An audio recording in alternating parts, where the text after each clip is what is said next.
Hi, I'm Scott Cutler, CEO of StockX. Today we're going to talk about managing through chaos. Are you prepared? Can you do it? Tune in. Congratulations! You are tuned into Dov Baron's Leadership and Loyalty Show, the #1 podcast for Fortune 500 executives and those who are dedicated to creating a quantum leap in leadership. Your host, Dov Baron. He's an executive mentor to leaders like you, a contributing writer for Entrepreneur Magazine, CEO World, and he's been featured on CNN, Fox, CBS, and many other notable sites.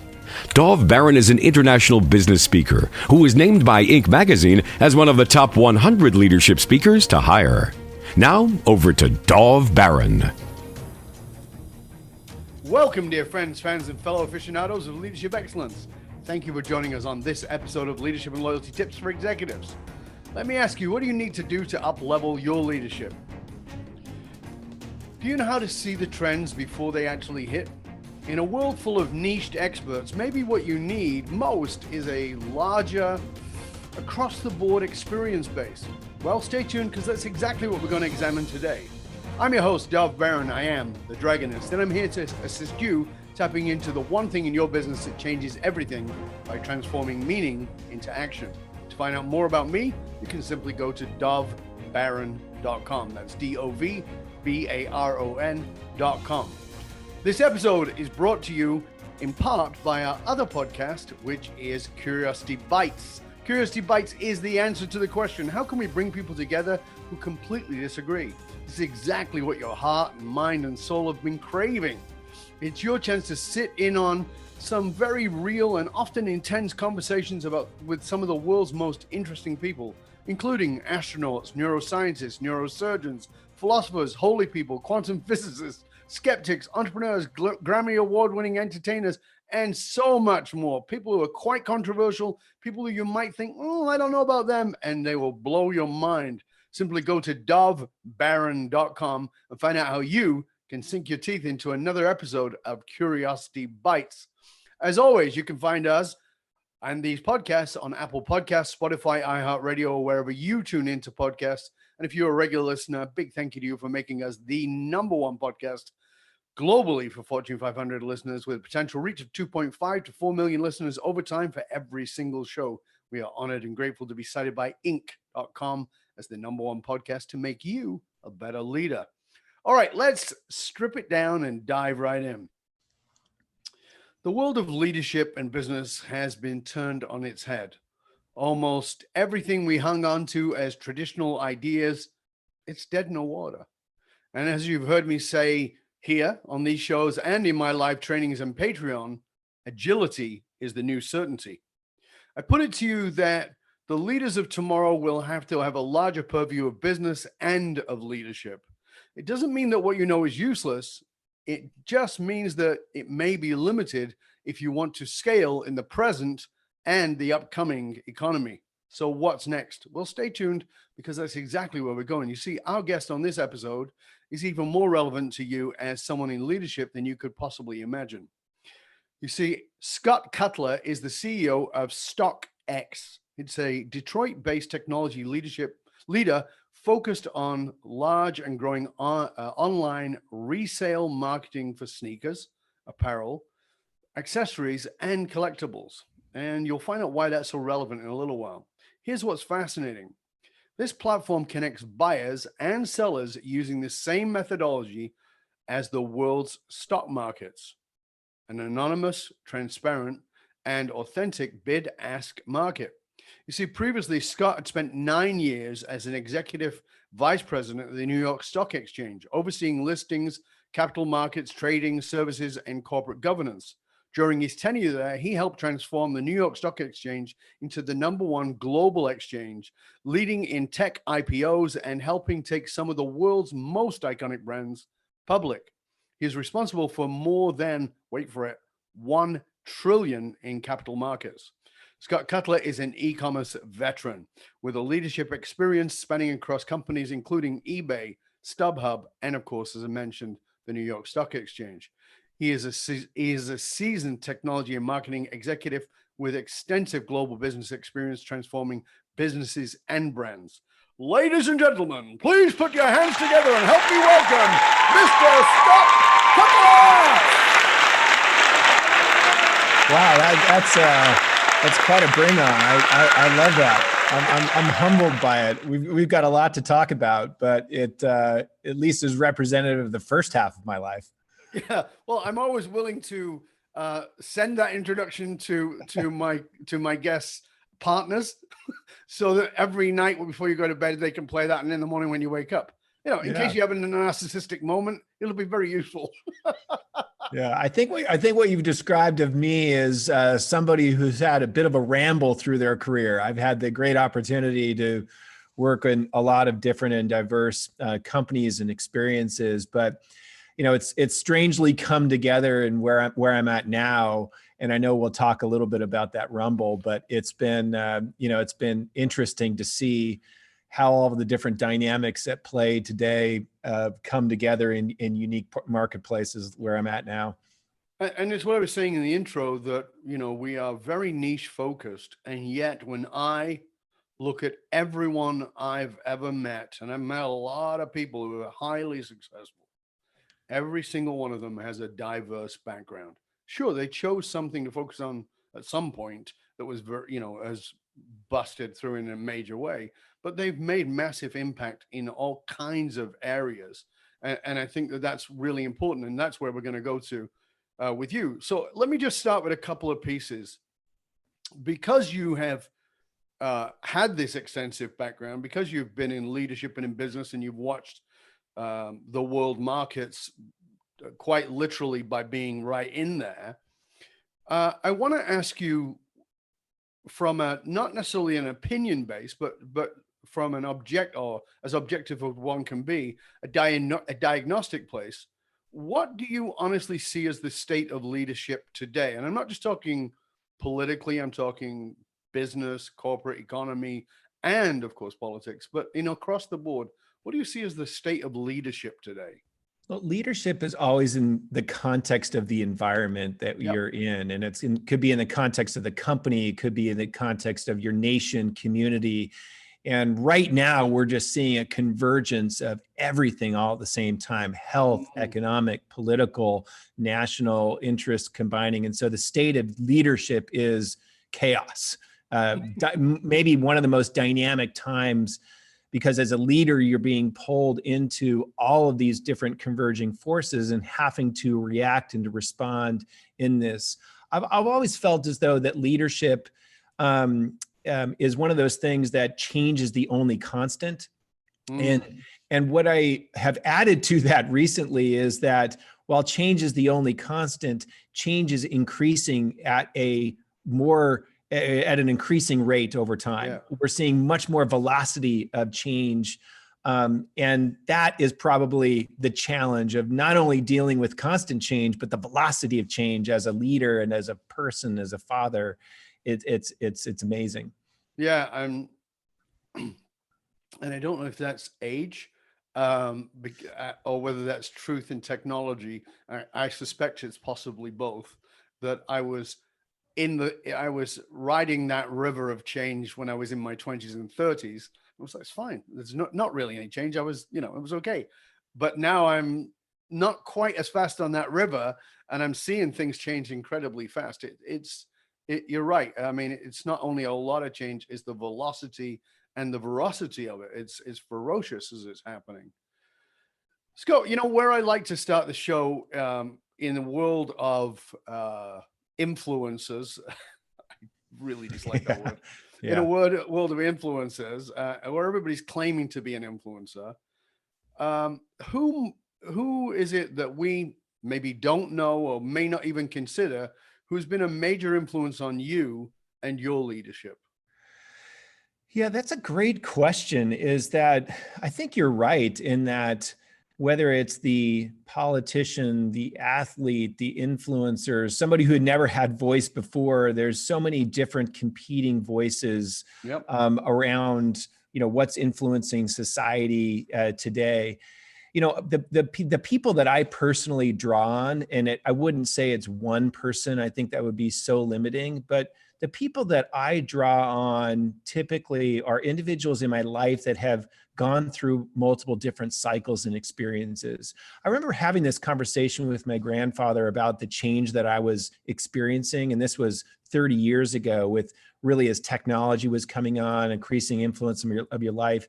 And my grandfather talked about his life, where he had gone through, he served in World War II. He was young in World War I, coming out of the Great Depression, friends dying in war, Korean War, Vietnam War, introduction of the globalization. So I think about the exchange that I was experiencing, and they were experiencing just equal, unbelievable change. So I've learned a lot from those people that have been closest to me.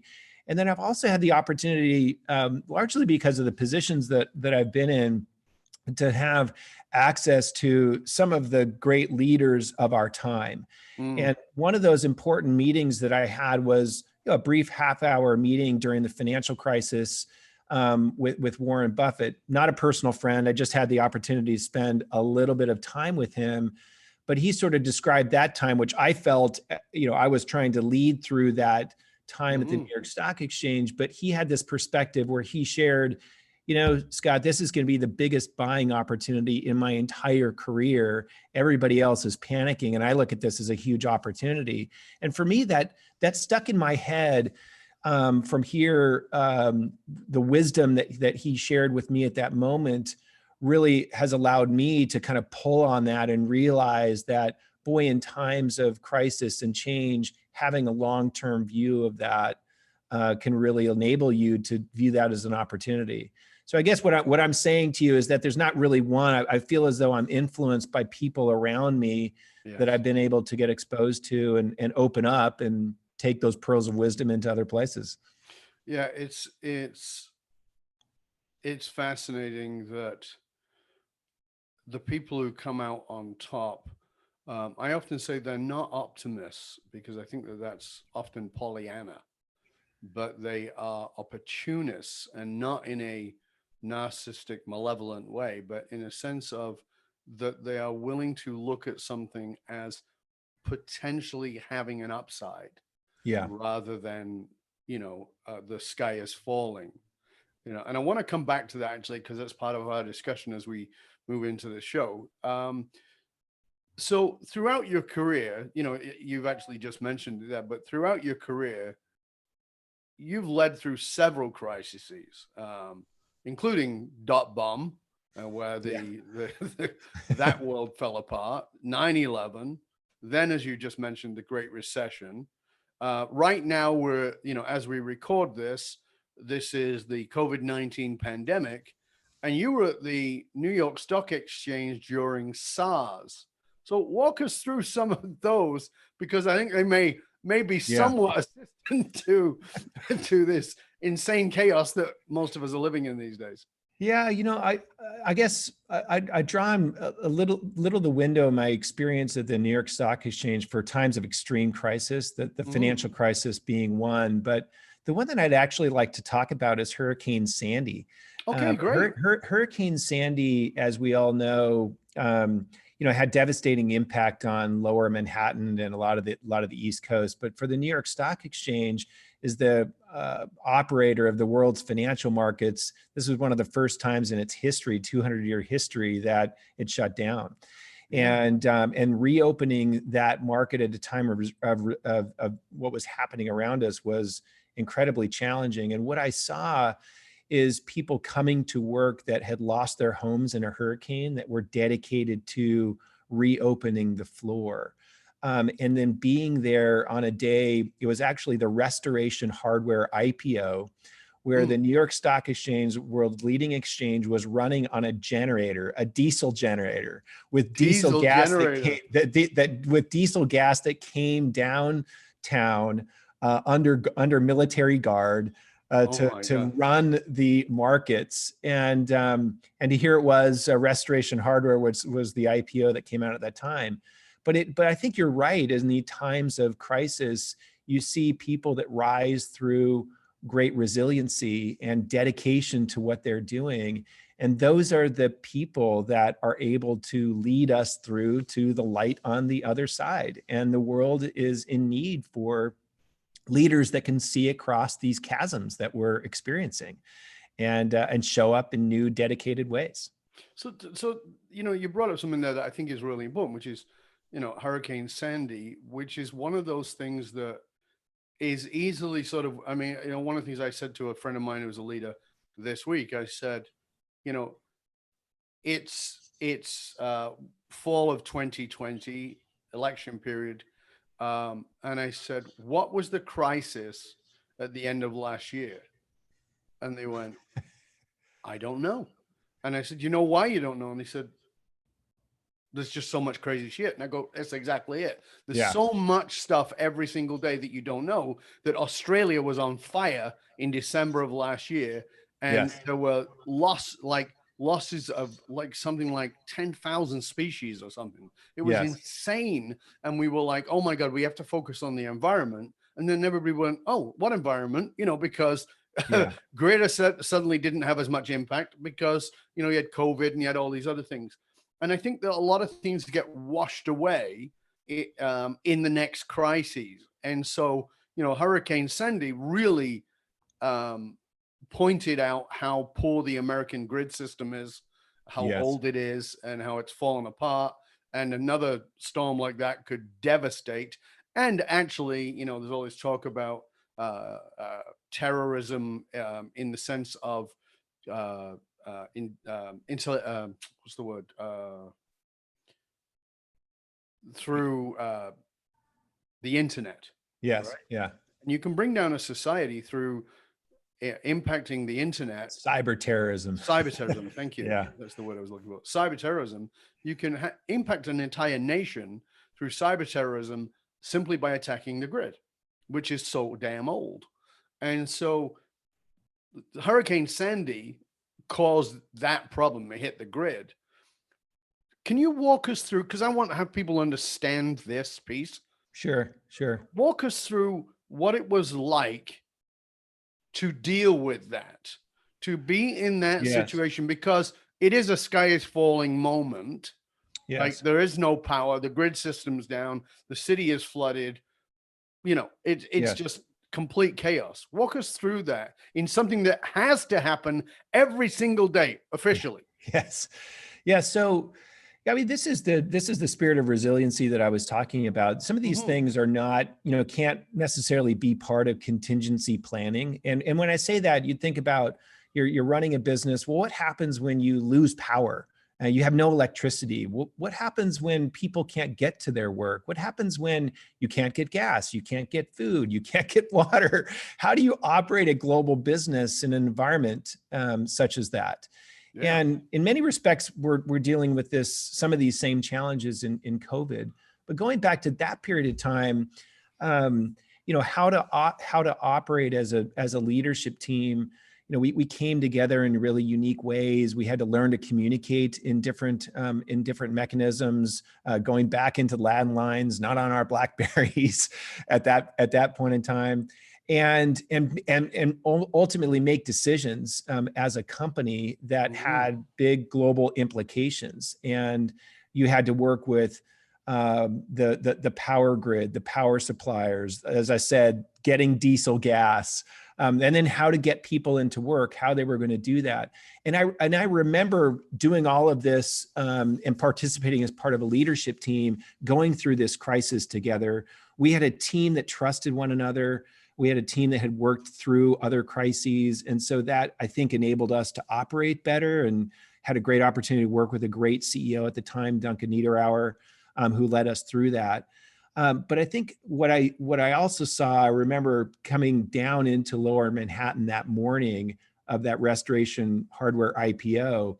And if you recall, 42nd Street and above at that time had power, and there was no power 42nd Street all the way downtown. Right. And if you were up on 66th, you were eating at restaurants and you were fine. And if you were on 20th, literally people were digging out of dumpsters thinking they had to stay alive. Right. And this was not even 2 miles apart. Yeah. And the experience, what people felt at that time was so different. But I just remember, probably I'll never see this again, driving through Lower Manhattan in total darkness, and then showing up to work, the only place that had electricity at that moment.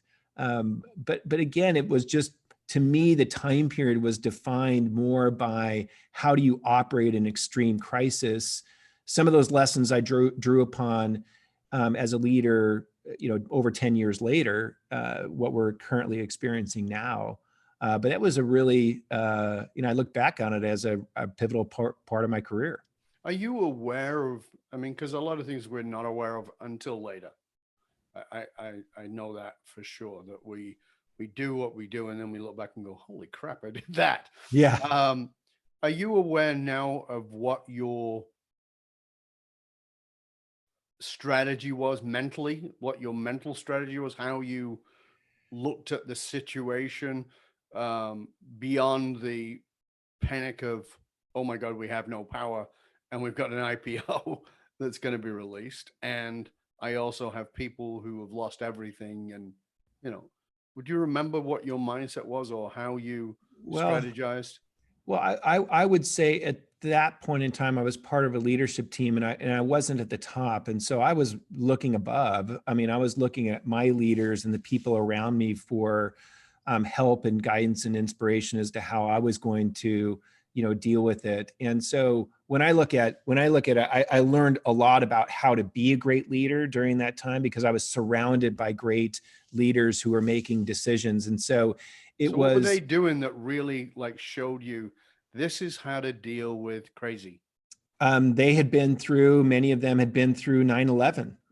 So when you took out the networks in Lower Manhattan physically coming out of 9/11, how you, again, at the same time as really, how do you open up the markets there with just electricity and power grids out of 9/11? That's where they were forged as leaders. And I was very young in my career at that point in time, but the leaders that I was working with were forged in fire coming out of 9/11. So they had something to draw upon that I didn't. And I learned tremendously from that. And I think similarly, when I think about my position now, I have the opportunity to draw on some of those other crises or experiences and impart that with people that I'm working with. But for me at that time, I was experiencing that dislocation and that panic, and had the opportunity to learn and to absorb and to sponge all of this in. And it shaped me forever. But it's interesting what you just said there, because they were forged in the fires of 9/11. You were forged in the flood, but still the fire, I call the fires of Sandy. And one of my central philosophies around dragon leadership that we teach is that dragons are forged in fire. And that means that, you're never going to fully become the leader that you're meant to be until you have dealt with something that can consume you. Yes. Until something has burned away every false idea, every bravado, every nonsensical thing you'd like to hold on to. And I know personally very well this, until you go, yeah, I really thought it was me, but it's not. Here's who I am in this moment. Here's what it reveals. So I really appreciate you sharing that you were forged in the fire of the flood, but you were guided by other dragon leaders who were forged in the fire of 9/11. That is awesome. Thank you for sharing that. Now, your career has had a lot of diversity, as I said in the beginning. Corporate security lawyer. I know that you still have, you're still registered in the bar. New York Stock Exchange, CEO of Entertainment and Ticketing Experiences. You ran the eBay marketing place. Marketing places seem to be a passion. Tell us why, and tell us what we need to understand about that in today's economy and as we actually move forward. So for me, that wasn't always my first intention. No. I actually, my first experience with marketplace was at the New York Stock Exchange, and I was leaving at that time tech investment banking to do something and take on an operational role that interestingly drew upon my capital markets experience in investment banking at the time. But marketplaces has become the thread of my career. Yeah. When I was leaving the New York Stock Exchange, I wanted the opportunity to run a different marketplace in a different industry, which I found in StubHub, and was given a great opportunity to run that business over, over about a 3-year time period. But why marketplaces are so interesting today, and what I would describe as marketplaces is, don't think of them as consumer marketplaces, but we have marketplaces of content, Facebook, Twitter, social networks. Instagram is a marketplace, again, of ideas and content that are shared. You have marketplaces today in transportation, what we see today in ride sharing. You have marketplaces in hospitality, which you'd see in hotels and Airbnbs.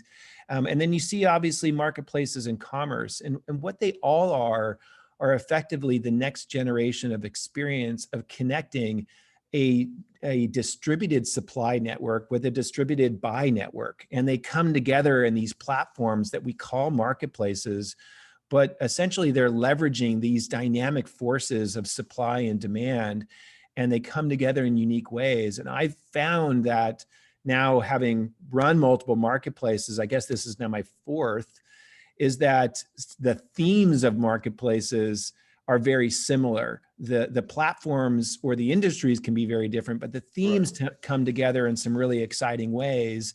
And I've been able to bridge some of those marketplaces and draw on some of those insights to bring them to these different industries. But it's been exciting. I mean, it's dynamic time in the world that's unlocked by these experiences. So what are the themes you see that we need to pay attention to? Yeah. So one is, the consumer. Today's consumer has this expectation of instantaneous access to the things that they want. And again, content, a ride, a place to stay, a good, an item. There's this instantaneous expectation. There's also an expectation from this consumer that they can get that at any time they want. And those expectations are very difficult to deliver in traditional models. And so, for example, in one of the marketplaces I had the opportunity to run in StubHub, it was this idea that I just want to go to a concert or an event or a Broadway show at any time. I don't want to have to go to the box office. I decide I'm going to go now. And StubHub delivered that consumer expectation in a very simple user interface that essentially transformed an industry. Now I'm part of our marketplace, again, of consumers that are inspired by what they see out there, and they want access to these high demand consumer goods. And we have a platform that connects them together in these unique ways. But again, I think all the dynamic aspects that we're seeing today are driven by us, driven by this next generation of consumers that have very different expectations than the consumer of yesterday. It's interesting what you say there, because when you talk about marketplace, and of course it is marketplace, I'm not taking that away at all. But one of the things that I see in it that I think that is often missed, as in it's there, but people don't notice that it is that, which is that it's community driven. Yes. That people no longer buy from a company or even an organization or even a product. They're buying into a community, and that I believe is in many ways the predictor of future business, is how do you turn your product into a community? And that's in many ways where we need to go as we scale forward in our businesses. I'd love your input on that. Sure, it's a different take on what I just said, and it's those communities. When you think about going back as to maybe we're just circling back around to where it all started, which was what a marketplace meant before was a place where the community gathered and people came together to share goods and commerce, and there was a central place that you went. Today, that central place could be a platform that you could reach electronically, but it's the same thing. It's a community that comes together of like-minded, passionate enthusiasts. And I think you are right that whether you're a brand or you're a company or you're delivering a service into that, to take stock in the fact that that consumer, that buyer, that supplier is part of a community and network is probably the right way to think about it. Well, what's interesting about it is, observing this, just because it's part of my work and what I do is paying attention, it is, one of the things I noticed is every now and then I'll walk in and my wife's watching something while on a break. And I go, "What are you watching, babe?" And she goes, "I'm watching Amazon Hot Buys." And I go, "What is that?" And she goes, "Oh, it's these girls and they do things about what's hot and what's not hot on Amazon." And it could be kitchenware, it could be cleaning materials, it could be jewelry, it could be makeup, could be it. But there's an entire community of YouTubers who are Amazon focused. Obviously, they're affiliates, but they're Amazon focused and selling, these are the hot things to buy, top 10 Amazon. And I'm like, that's another community. So this girl, Susie, making up a name, has created a community around her, what she recognizes as the best buys. But Susie is also part of a community of other people who do these best things to buy, top 10s from Amazon. That's another community inside the YouTube community. And it's all communities inside communities. And I just go, oh, that is so where it's all going. Everything is community based. And as you said, it's another word for marketplace, but marketplace is it's almost interchangeable, it seems to me. Yeah, no question about it. And, I think when you see these things coming together in areas, such as commerce, our whole business at StockX is, connecting people as a marketplace into what we call the currencies of culture. But as you think about, as we've just talked about, these communities or culture, it is a different way where people are getting inspired. And for us, it's this consumer of tomorrow might be influenced by what they see on the feet of the athlete, or promoted by a social influencer, or worn by a celebrity, or even again held up by a politician. These things influence trends, and you have to be able to respond at the moment, in the second, to capture that wave, that trend, because again, it's happening constantly, and it's happening at an increased velocity. And again, even as marketers to today's consumer, or as leaders through this chaotic environment that we are in, these themes are exactly the same. Yeah, I mean, even if you look at something as simple as fashion, 20 years ago, there was the fashion events in New York, and there was those times when all those shows came out, and then that was reviewing what you're going to see in 6 months. Now the fashion events go on in New York, and 2 weeks later, Zara has produced it through fast fashion, right? Sure. I mean, they're taking, excuse me, they're taking the best trends, the quickest trends, and creating fast fashion. And in many ways, that is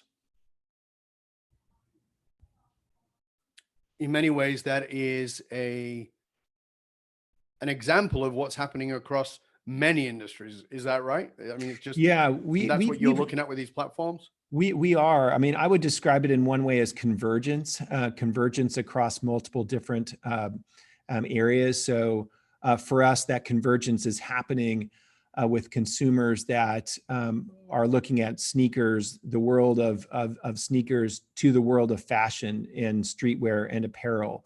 And you see crossovers into other areas. We've got a great artist right now, Travis Scott, a rapper, does a collaboration with McDonald's. They launched the Travi Patty. They release merchandise associated with that. All of a sudden, people want that merchandise. It's not just a burger or a patty that you think about McDonald's. You're thinking about it in this context of current culture. This convergence of trends. And the way I see it is brands doing so much more today to collaborate between great brands. That might be Nike and Dior, or it could be, as I just described, these are, again, convergence of what you might see in different industries: music, entertainment, fashion, sports, converging together, leveraging off their great strengths. And where you see that convergence, you see a ton of hype. Well, And that's today, I think, where yeah, culture is being defined at these points of intersection. of convergence. Yeah. So that is really about leading and building even a brand dynamically. So let's just put that forward for a minute for your wisdom and your expertise. Somebody's watching us, listening to us, and they're going like, wow, yeah, that's so on it. I got it. Now, what do I do? Yeah. Like what, with our business, what do I do? How do I step into that game?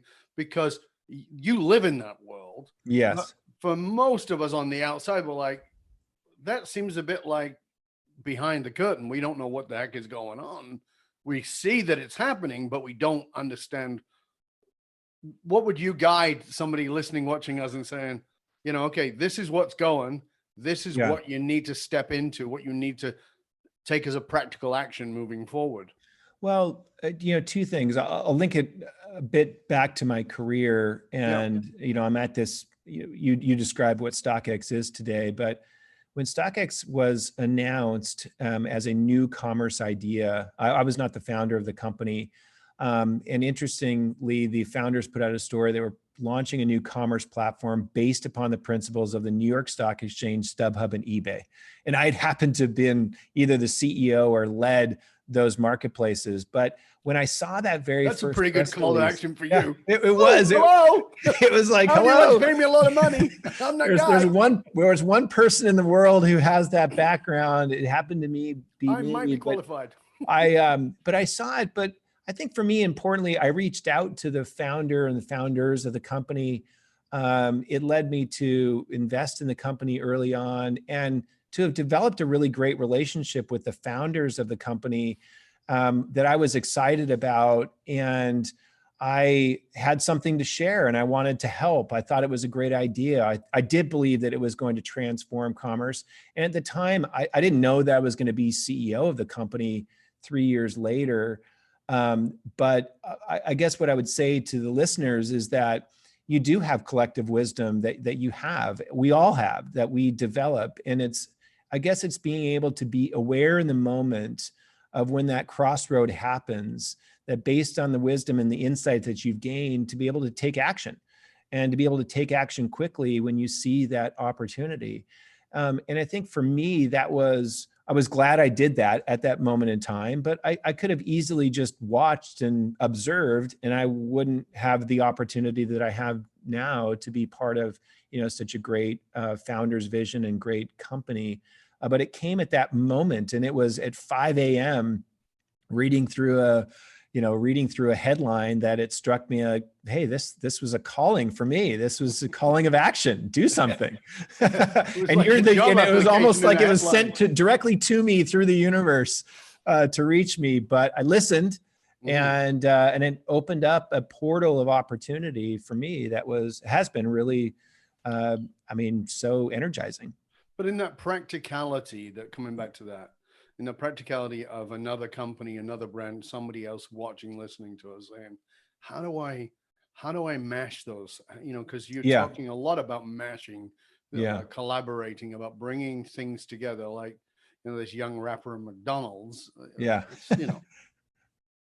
Talk to us a little bit about some of the practicality. How can somebody who is in a completely different industry go, how do I get that cultural leverage of something that is impactful to the people who buy from me, and make that collaborative move that would facilitate something magnificent for me in my organization and for the person we're going to collaborate with, or the brand we're going to collaborate with? I think of it actually very strategically, and this may sound a little bit corporate in the way I think about it, but innovation is typically something that you don't notice and see. True innovation. Clayton Christensen called it disruptive innovation, where there's no competition. And so you have to be an observer strategically to be able to see those trends that could be disruptive to an entire industry. So what we've talked about is a different change in consumption and expectation, and then having to deliver an experience that's very different than a traditional channel. And if you're ignoring those areas of disruption, you're likely to miss out on those opportunities. And the challenge is in doing that, it's typically you've got to blow up your business model, completely change the way you're operating, change the way you're investing. You may have to change the culture, the people. You as an individual may have to shed things that before were the strategies or the initiatives that you held true as your idea. But it absolutely a necessity to stay in front, if that's your goal, is to stay in front of and be where current culture is. You have to have an eye out on these pockets of innovation that are happening around us. And again, innovation is happening around us at an increasing rate. And those create great opportunities, but it's also very disruptive to the industries. So I think for the younger consumer or the younger listener today on this podcast, the opportunities that are going to be available to this next generation are going to be an order of magnitude greater than the opportunities that I saw. But it is going to require faster thinking, more disruptive thinking, more decisive action to survive in this new, more chaotic world. Yeah, I think that one of the interesting piece for me, and that's why I pushed on this, is because many of our viewers, many of our listeners are a little more mature. They've been in business for a longer time. They tend to be a little more fixed, and they tend to not see the relevance of bringing something on that doesn't seem to relate. So I'm in a negotiation right now with a company that is not associated with anything to do with personal development in the outside of a context that are very rigid leadership development. And by that, I don't mean any soft skills at all. I mean, these are the decision-making things. And we're sort of talking about how we can come together through my company and what we're doing. And I'm like, this is a perfect fit for you, but it's going to change your image. And they're like, yes, but we're 200 years old. And, and I'm like, oh my God, do you not see the comet coming? Yes. And that's the interesting thing I'm saying here, because I understand where you're going, because even though I'm certainly not a kid, I don't think like an old person. I don't think in that rigidity. I think in a lot of flexibility and agility. That's just who I am. And I'm always interested in knowing how do you get them to see, listen, this is the gateway. And it's what you're doing with these marketplaces as communities, and you're facilitating things, because I mean, really, what are you doing right now with StockX and your products? Some could say it's eBay. It's kind of it's an evolution of eBay. It's evolution. It's an evolution of marketplace. And again, what I saw originally was this idea of bringing together older marketplaces, the New York Stock Exchange, the way stocks trade, which is a live bid ask model. You can see what a share of Nike trades for. That aspect of engaging in commerce, I thought was really interesting, exciting and very engaging. But what was different in this marketplace at StockX is that, and what's so innovative was the idea that we were still going to leverage an experience where we don't own the inventory. We don't have anything on the shelf that we're selling. It's coming from hundreds of thousands of sellers from around the world that are getting great product, but that we were going to guarantee the experience of the end consumer while leveraging this marketplace of supply. And so for us, that meant standing in the middle of a transaction and authenticating the product that's being sold in a marketplace. And when you think about how actually innovative that is, think about all of the other marketplaces that we've talked about earlier today. This would be the equivalent of before anything would be available on YouTube, somebody screened it and approved it. Or before every tweet that was put out to the world, somebody screened it to make sure it was right. So we right there, my friend, right there. Yeah, exactly. You may be onto a big one. But Screening tweets, I'm thinking that might be a big one. But it Particularly was right more now. for us, it's just like for us, it was more about, we wanted all these advantages of the marketplace, which again creates dynamic supply, dynamic product. But we really wanted to make sure that the user experience was consistent, that the user experience was going to be the product that they expected, even though it's not coming maybe directly from the brand right now.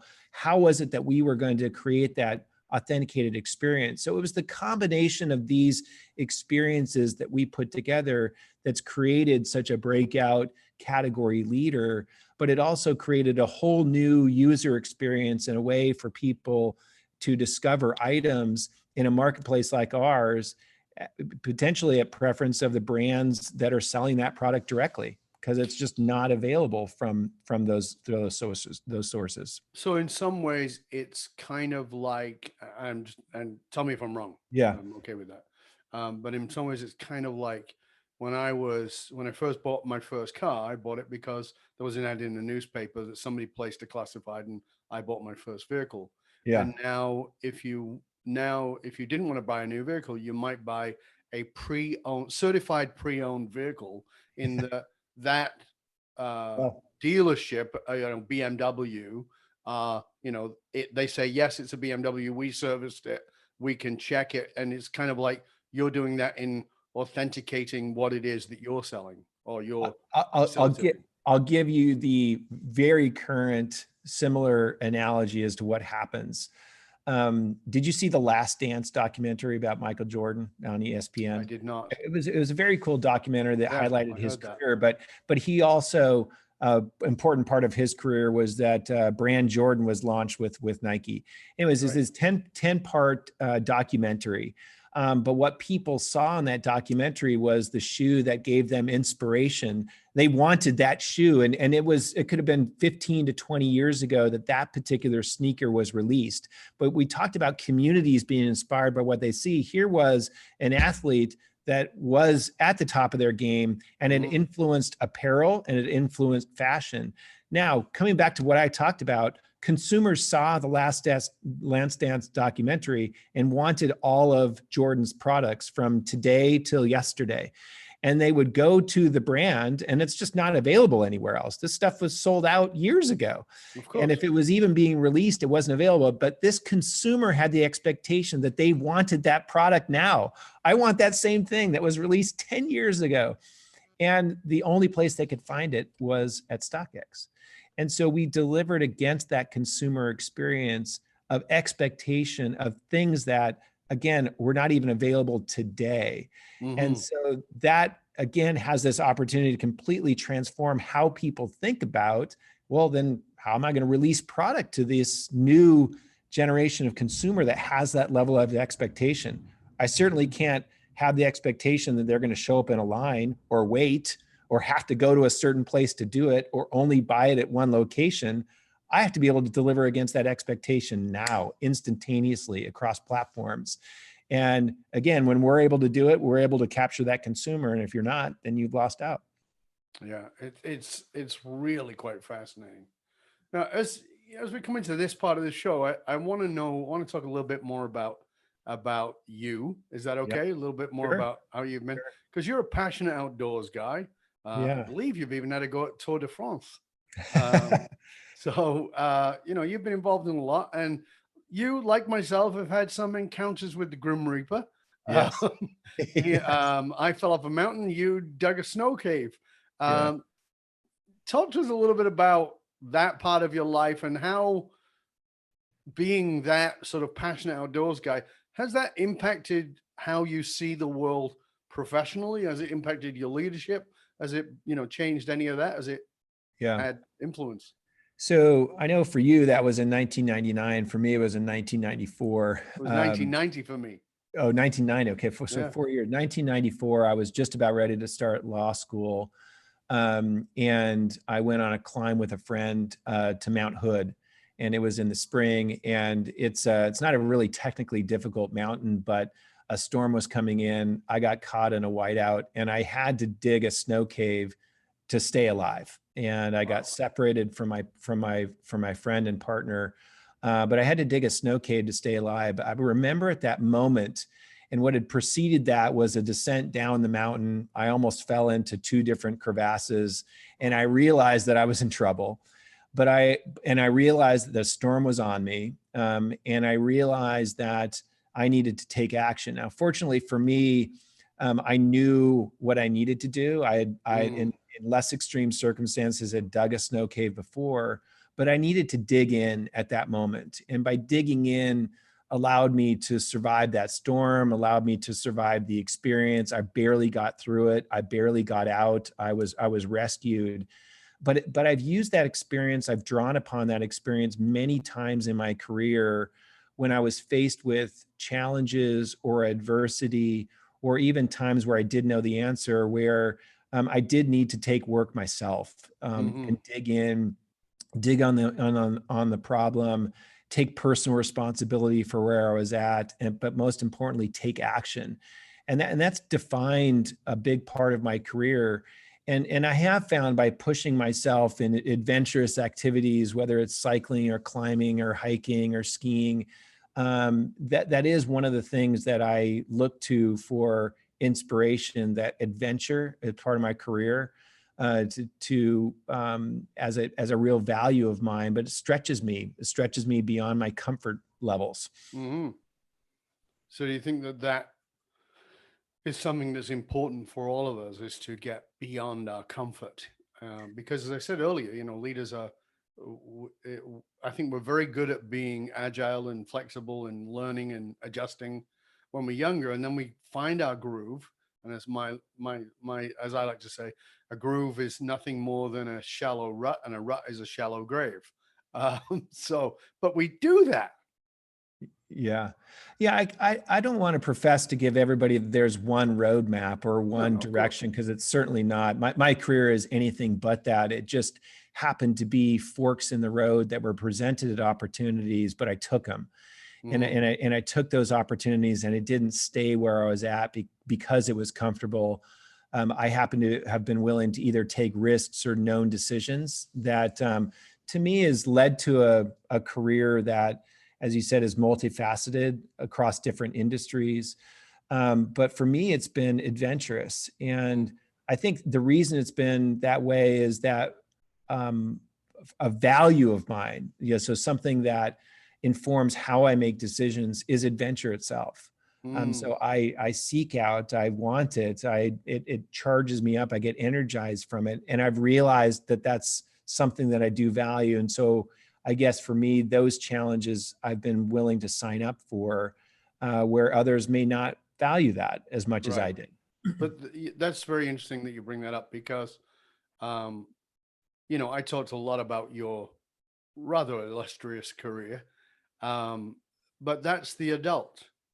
And I, with every fiber of my being, believe that we are formed in our childhood. Yes, we are refined as we get older by being pushed against the wheel of life and going through, I don't know, falling off a mountain or having to dig a snow cave or whatever it is. But that foundation piece is built when we're a kid. Tell us a little bit, if you can, a little bit about you and your life as a kid, and how that has maybe impacted you moving forward as a leader. Yeah, I was blessed with great parents and a great family, and that served me really well later in life. But I, as a kid, and it was for most of my life, I woke up at 4:00 in the morning to deliver papers. I was a paper boy. So it meant I had to rise early, and a lot of times my mom had to wake me up. I didn't want to do that in the rain, but I still had to go and do that. I had to collect at the end of each month, which meant I had to go to my customers. They would write a check, and then I had to pay for those papers. But that process every day for me of having to get up with purpose, and it didn't matter if it was raining or snowing or sunny, I had to be there every single day. That was extremely valuable to me early on in teaching me some lessons of work. And the other thing I drew upon was really my mother. I had to make my bed every day. It was the first thing that I had to do. If I didn't make my bed at school, she would come get me. I didn't have to do that often, but it was So your mom was a naval admiral. well, she wasn't actually, but no, but that's the story, right? Yes, but she did iron the sheets and iron the pillowcases, and there was crispness with the way she ran a household with 6 kids, but that crispness, stuck with me. And but making the bed, my first action of the day was an action of order, was an action of some level of discipline. She was not military like, but again, it was a lesson that stayed with me.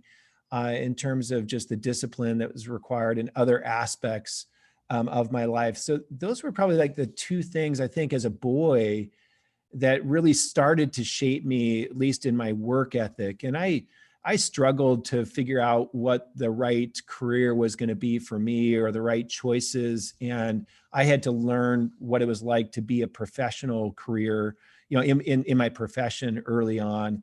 But those lessons that I felt that I was taught and learned as a kid have become foundations for me in my life. I'm up every day at 5 a.m. I don't know why. I don't even set the alarm clock, but I think it's because I still got a paper to deliver every day. Still got a paper to deliver. I understand. When I was a kid, I actually talked to somebody about it yesterday, and I was saying people said, "Did you have a job as a kid?" I go, "Was there a time when I didn't have a job?" Is a better question. I always worked, even as a little kid. And I can remember being, I think 11 and having a milk round, working as a milkman's, it's not the thing to do today, but a milkman's assistant. And I had to be at the dairy at 4 a.m., which means I had to be up at 3 to be at the dairy to deliver milk, rain, snow, shine, didn't matter. And I was running around delivering milk bottles. Now, people don't do that, but that peace and silence of the morning became very important to me, still is today. It's my favorite time of the day. It's just it's a meditation, just being up. Somebody asked me about meditation because I do meditate. And I said, when you get up early, even if I always say to people, get up early and don't meditate, just get up and go stand outside at 4 a.m. for 15 minutes. If you want to go back to bed after that, you can do it. But just learn to do that. That being in the silence of a city at 4 a.m. is phenomenal.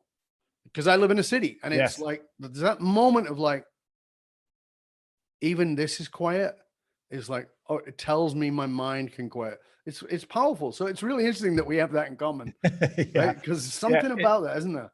That song, I don't know if you've ever was taught that song as a kid, but early to bed and early to rise makes a person healthy and wealthy and wise. That's what I think of when I think of getting up early. Yeah, it's amazing. So Scott, this has been fabulous. I really want to thank you for all that you've shared with us. There are 2 things I want to finish up with, and that is, number one, I'm going to come back to and ask you about how people can find out about you, about StockX, about all of your resources, all the ways that people can get in touch with you, etc.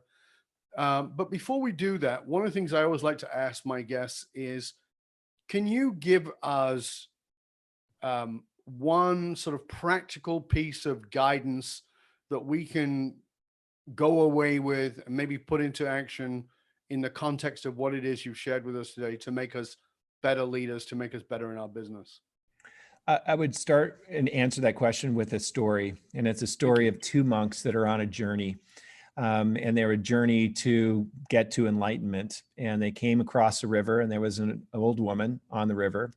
And one monk, against what they were told not to do, put that old woman, carried her across the river, and then went on.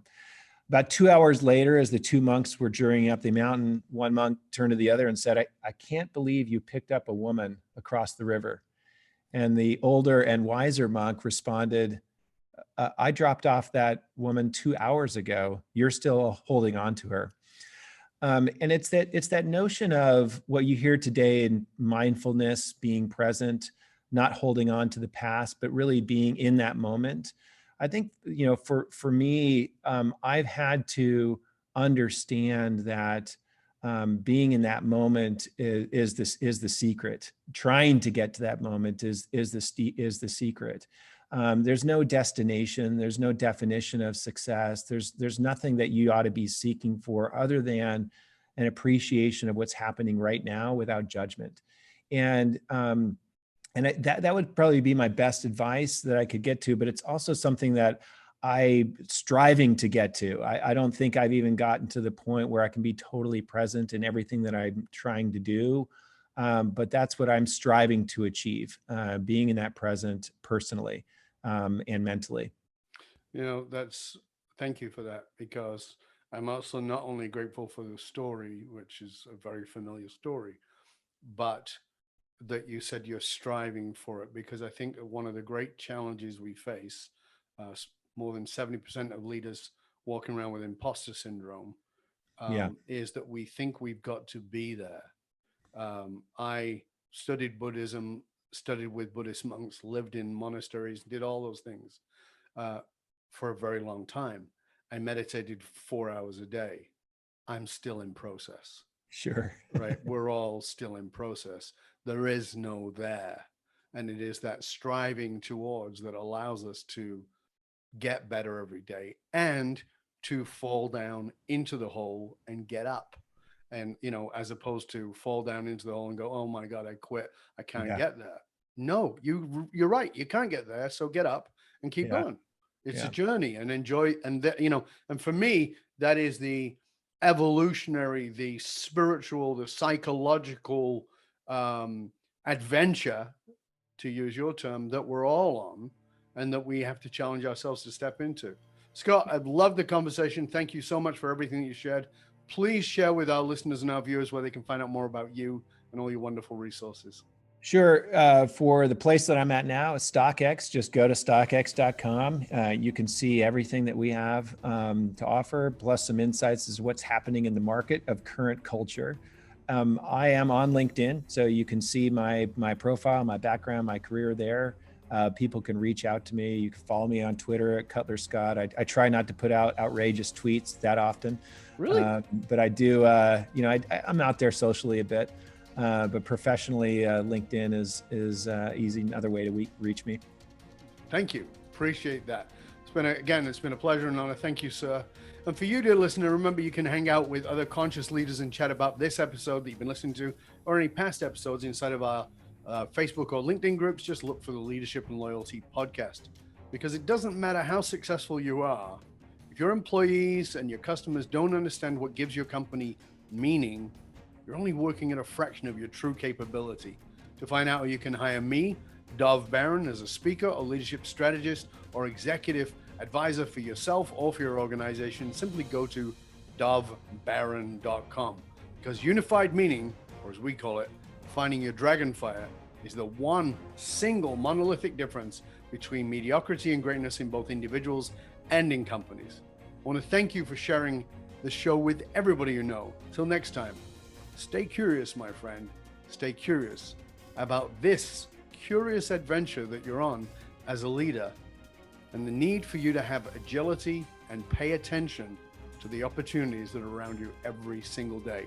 I'm Dov Baron. I'm here to assist you tapping into your dragonfire to reach that next level of clarity, focus, purpose, and profit in your business, your life, and your leadership impact. And I am out.